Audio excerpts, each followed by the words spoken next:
LSVI, Louisiana School for the Visually Impaired. We're here on Brightside on the same campus with the deaf school.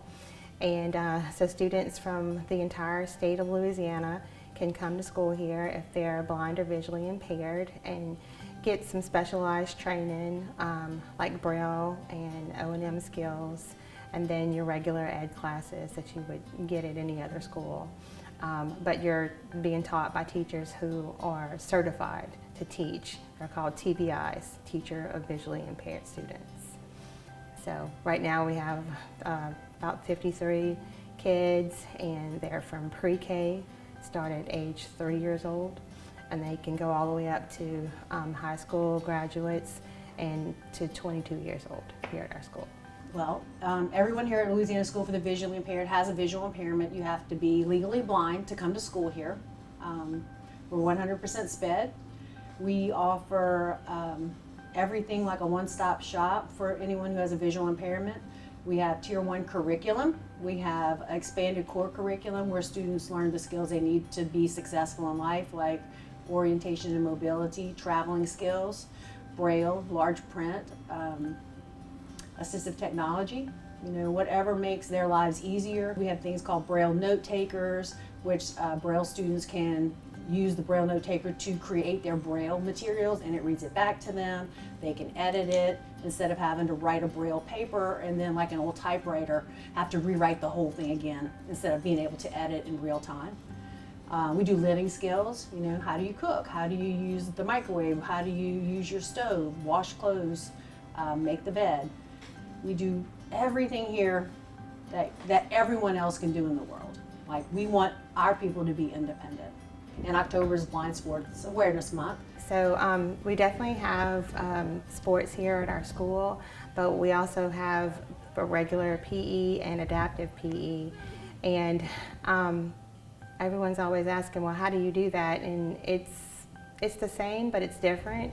You would teach the child who's blind or visually impaired just as you would any regular child, but you are going to adapt things. And we may play with a ball, for example, that has a bell in it or that makes a sound.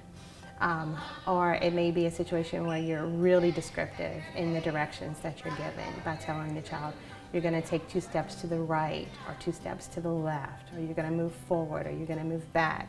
So definitely giving real descriptive, telling them what needs to be done for the sport that you're playing. And we have adaptive equipment. And I haven't seen some of the kids, there isn't anything that they haven't been able to do, just by doing those little things. Running blind was last year. And so what they did is the capstone students for engineering, they picked us, and we were very appreciative, and they created Running Blind. It's lines where the students put on a vest, and normally you would walk with your cane to prevent accidents or running into things or falling. But here you can run freely, just with a vest on and a line on a wire. And so it's very free. So we have a cheer program, just started back this year. We have wrestling, boys or girls. We have a goal ball program, which is a sport specifically created for blind or visually impaired students. This is our 2nd year to have a program. This is our 1st year to have both a boys and a girls team. We also offer powerlifting for our students, and we have a track and field program that happens in the spring. We have kids that go to the state track meet. We travel. It gives them the opportunity to do things just like everyone else does. Like if you're at a really big school, and you might not get that opportunity. But here, everyone has the same opportunity. Today you're going to see goal ball. Goal ball is a special ed sport specifically for blind individuals. It has an Olympic sport. And so, this year Coach Goday has been trying to get this sport going here for a long time because it is a blind specific sport. And last year we went to nationals, and this year we're going to nationals again. Goal ball has become quite a passion of mine, and I've been working hard to get this program up and going at our school. And It's just been that sport that I've seen my students really be able to click and connect with from all ages. And it's a sport that was created specifically for blind or visually impaired veterans after World War II when they came back wounded. And it was a way to get them to rehabilitate and, you know, be fit. It's a court about the size of a volleyball court, and there's large goals that are what I call the fourth player on each end, because the players can feel the goal to find their positions. And then there's tactile lines, like you see on my floor in the room, that the kids and athletes can feel to know exactly what position they're in. And what gets really crazy is they take this ball about the size of a basketball that has a bell in it, and they roll it as hard and as fast as they can to try to get it in the other team's goal.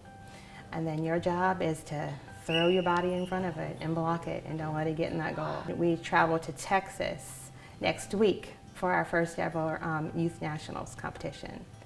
There's going to be teams from 14 states there. It's just so rewarding. I mean, you know, when I first came here, I thought, how am I going to do this? You know, I've never done anything like this before. You know, I've taught volleyball and coached, you know, softball. How's this going to work? You know, and so when I dove into it and started looking at it, and it was a lot of trial and error, you know, but I mean, every day I would just come home energized and just excited when something went well, and just growing with the kids, because I learn, I think, often more from them than they learn from me. We've all been learning together, and it's been such a rewarding experience. We have kids that come in and they're like, oh, you have sports or you have cheerleading? Like, wow, you know, I didn't think I could do that. And so, yeah, it is empowering.